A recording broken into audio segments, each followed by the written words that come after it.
지금 이제 바라보니까 여기서 만약에 삼각수렴이 나오면 삼각수렴이 나올 거를 이제 첫 번째 시나리오로 생각을 하고 있는데, 만약에 삼각수렴이 나오면 그리고 떨어지면 어제 카운팅이 틀렸을 가능성이 높아요. 어제 카운팅을 수정을 해서 1, 2에 3, 4에 5로 보고 1, 2에 3, 4에 5로 보고, 그래서 이게 임펄스가 완성됐을 확률이 높게 봐야 되거든요. 그러면 이제 어제는 하락 반등해야 임펄스 완성이라고 그랬는데, 여기서 만약에 수렴이 나오면 이대로 오파 나오고 반등이 나오면 임펄스 오파가 완성이라 반등했다가 다시 떨어질 확률, 다시 떨어질 때는 물론 더블 바텀도 가능하지만 전저를 깰 확률이 꽤 높습니다. 물론 전저를 안 깰 수도 있지만, 예를 들어서 가령 임펄스가 여기까지 완성이 된 이후에 반등이 한 0.5원까지 와서 1대1로 떨어진다, 1대1로 이 정도 떨어진다라고 하면, 그러면 A 찍고 B 찍고 C로 이렇게 올라갈 가능성이 있긴 해요. 근데 만약에 이게 382 구간 정도밖에 안 찍고 내려간다라고 하면 다음 파동이 3파일 가능성이 높거든요. 그럼 여기를 깰 가능성이 높아요. 그러면 4, 5 나오면서 한 15,000까지는 갈 가능성이 높겠죠. 15,000 언더로. 그래서 일단은 지금 당장 중요한 건 임펄스가 완성되냐 안 되느냐가 중요한 것 같습니다. 여기서 만약에 특히나 삼각수렴이 나오고 오파가 나오면 임펄스 완성이라고 보시면 좋을 것 같고, 그렇게 되면 반등 이후에 하방을 보는 게 좋을 것 같습니다.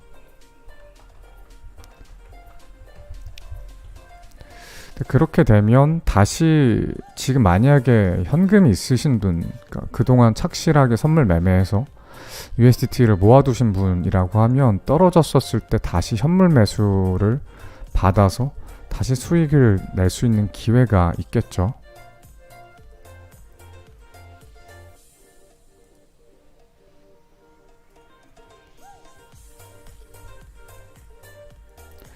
그리고 여기서 삼각수렴이 나오고 떨어지면 오히려 매매가 편해요. 방향이 편하니까. 떨어졌다가 또 올라왔다가, 그러면 떨어지는 것도 숏수익 볼 수 있고, 익절하고 올라가는 것도 롱수익 보고, 또 어디선가 수치가 떨어진 거 또 숏수익 보고, 그럼 여기 매매가 참 편하면서 돈을 많이 벌 거거든요, 여기서.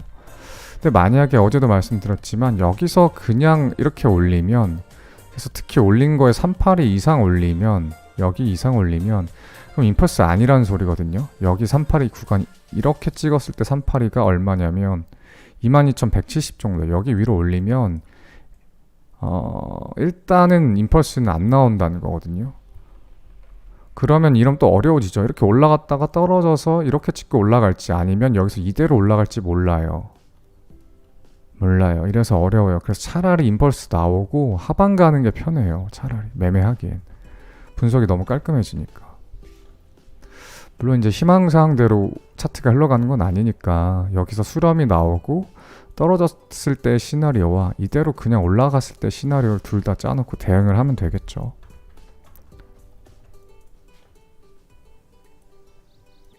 근데 이제 지금 일단 단기적으로 보면 이제 삼각수렴이 나올지와 안 나올지에 대해서, 이대로 반등 올지에 대해서 시나리오를 나눠서 매매하면 되고, 근데 장기적으로 보면 오랜만에 떨어진 모양을 다 봤는데 다시 봐도 여기가 저점인 것 같거든요. 그래서 안 나올 수도 있겠다. 삼각수렴 후 하락이 안 나올 수도 있겠다라는 생각을 해요. 무조건 임펄스 완성돼서 반등됐다가 다시 떨어져서 저점을 갱신한다는 생각 말고 안 나올 수도 있겠다라는 생각을 합니다. 이게 ABC로 카운팅이 너무 깔끔하게 나와가지고 지금 여기서 이렇게 올려쳐서 여기를 깨고 올라갈 가능성이 있거든요. 여기까지 못 가더라도 매물대 여기까지는 갔다가 또 이렇게 해서 이렇게 갔다 다음엔 여기를 뚫고 이런 식으로 올라와서 여기까지는 두드렸다가 다시 이런 식으로 떨어지고. 너무 많이 뺐네. 이 정도. $8,000.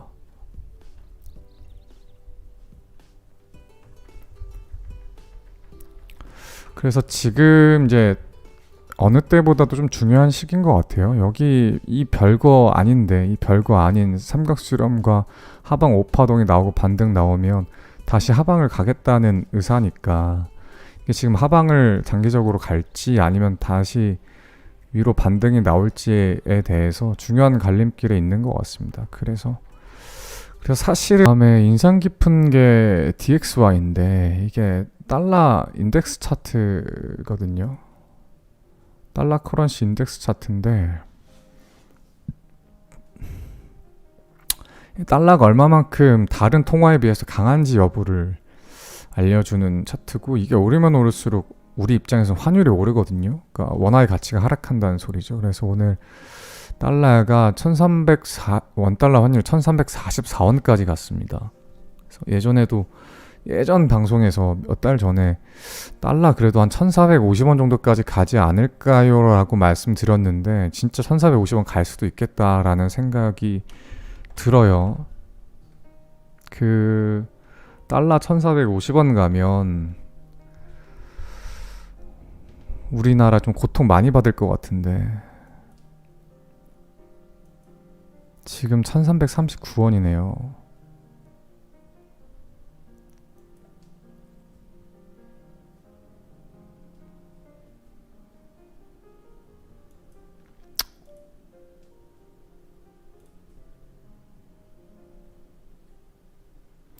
근데 이제 만약에 차트를 그리면 재밌는 건 이렇게 삼각수렴이었거든요. 이탈한 것 같아요. 그럼 그러면 이제 보통 여기까지 올라오거든요. 입구까지.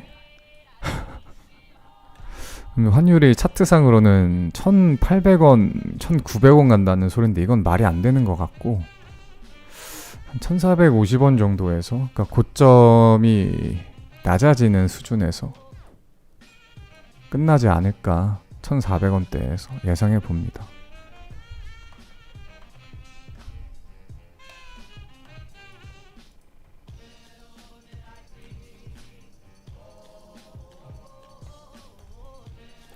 근데 지금 이제 다음 달이었나? 9월 달에 우리나라 그 한은도 아마 0.25bp 올린다라고 예측이 돼 있어서 0.25bp 맞으면 그러니까 지금 미국이 환율이 더 높고 기준금리가 한국이 더 낮거든요.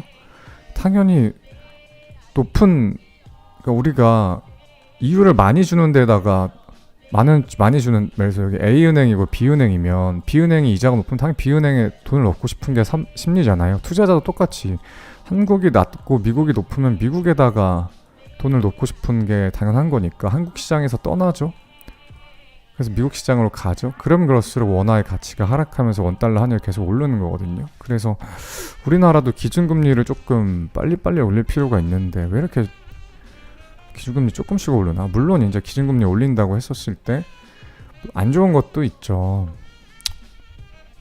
뭐 가계부채가 심각하면 할수록 우리들이 고통을 받으니까.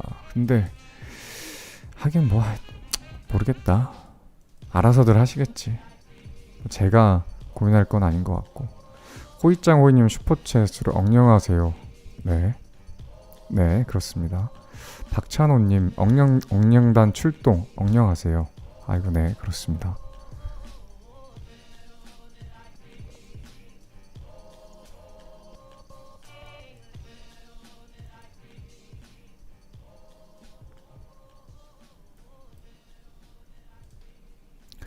근데 이게 결단을 해야 되는 문제인 게 우리가 지금 가계 부채가 많다고 해서 환율을 안 올리면 어떻게 되냐면 악순환이에요. 악순환.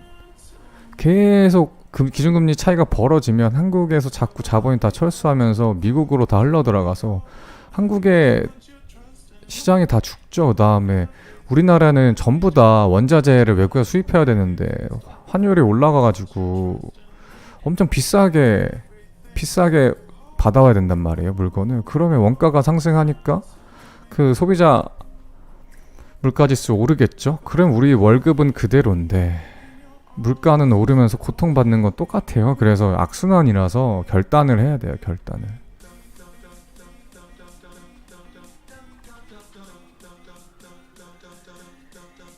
그러니까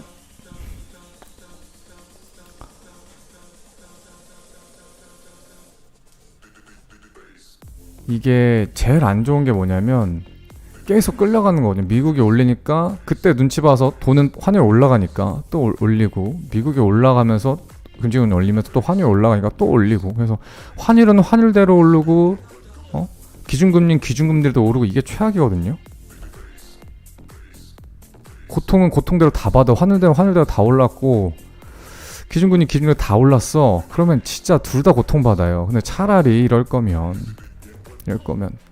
팍 올려서 환율이라도 안 오르게 막고, 어차피 기준금리는 올라갈 거니까 이거에 대한 고통은 분내하고, 그래서 둘 중에 하나만 고통받아야지 멍청하게 두 개를 다 끌고 올라가지고 고통받으면 어떡해 라는 건 제 개인적인 소신입니다. 뭐 저 같은 멍청이는 잘 모르고, 방구석 나스닥 빠질 것 같다라고 했는데 진짜 많이 빠졌네요. 여기까지.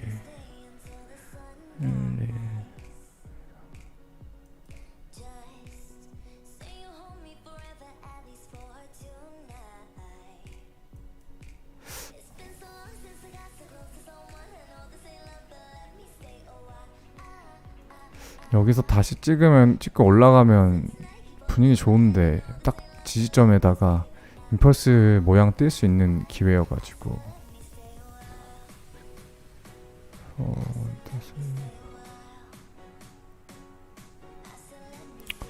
그러면 1, 2, 3, 4, 5에 1, 2, 3, 4, 5 이렇게 나오면 축제겠다. 임펄스 나오고 조정받고, 야 이거 고점 갱신하러 가자 이렇게 되니까 나스닥 차트 이렇게 나오면 좋을 것 같은데 과연 그렇게 나올까? 볼륨은 어떻게 생각하시나요? 볼륨이 좀 켰네.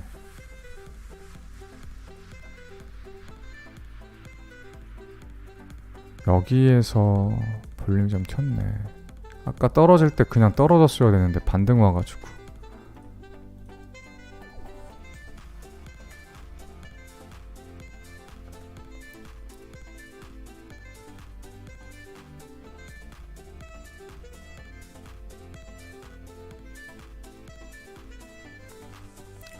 그러면 이 생각도 해봐야 돼요. 그러니까 이게 무조건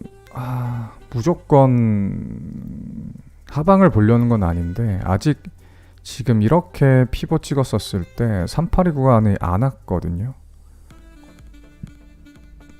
이렇게 찍어서 안 왔으니까 지금 A, B, C로 올라갔다가 이렇게 떨어져서 1, 2, 3, 4, 5로 떨어질 생각도 해봐야 돼, 볼륨 보면. 근데 이것도 여기서 쇼치기 애매한 게, 이게 ABC로 찍고 임펄스가 완성될지 아니면 ABC로 끝났다가 이대로 올라갈지 알 수가 없어요. 그래서 여기서 쇼치기가 좀 그래. 물론 이제 381을 안 남길 거기 때문에 손익비 측면에서는 들어가 볼만 하죠. 만약에 ABC가 만약에 좀 크게 나와서 381 근처로 나오면 손절 라인은 381 살짝 위로 잡고, 그러면 손절점 이만큼 칠 거고 수익 보면 이만큼 볼 거기 때문에 손익비가 괜찮죠?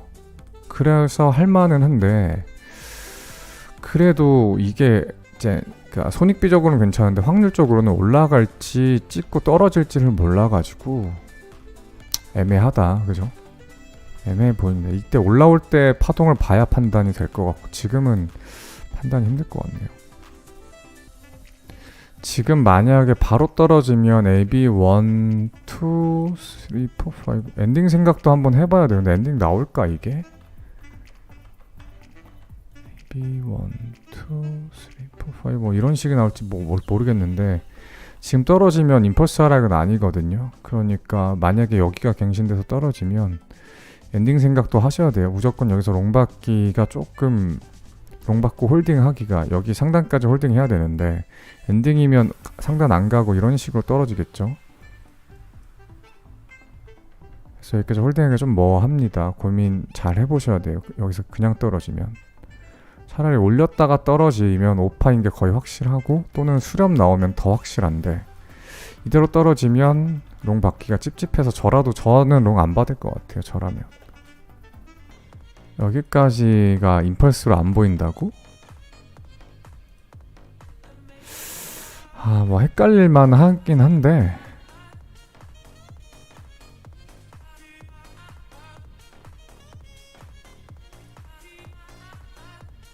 이거 오히려 쪼개서 5분봉, 1분봉 쪼개서 보면 임펄스로 안 보일 거고, 아, 왜 내 눈에는 이걸 뭐라고 얘기해야 되지, 이걸?